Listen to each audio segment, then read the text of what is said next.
বাংলাদেশে আপনারা যারা গরমে অতিষ্ঠ হইয়া দিশে হারা হইয়া মনে করেন যে কোনো জায়গায় ঠান্ডা পানি পাইতেছেন না, গলাটা হুগায় যেতেছে গা, কোনো রকমে খালি চাইতেছেন ভাই একটু যদি ঠান্ডা পানি পাইতাম রে, প্রাণটা বইরা খাইতাম।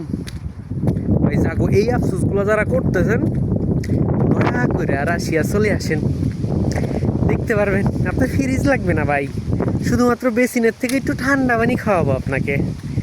এমন ঠান্ডা পানি আপনি খাবেন, জীবনের তোর ঠান্ডা পানি খাওয়ার স্বাদ মিটে যাবে।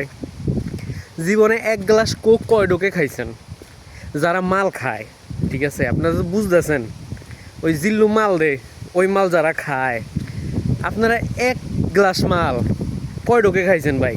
আপনারা আমি এক গ্লাস আমার বেসিনের পানি দিব যদি খাইতে পারেন একটা নে ভাই, ওই দিন আপনারা আমি বুর্গার কিংয়ের বুর্গার খাওয়াবো। বুঝতে পারছেন?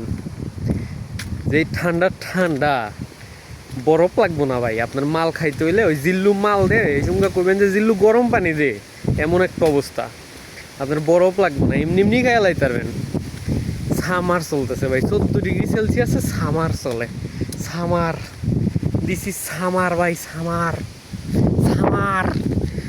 শীতের থাক কইলাম না, অকথ্য ভাষা কুকথ্য ভাষা হয়ে যাবে। সামার ভাই, খালি খালি সামার আর সামার।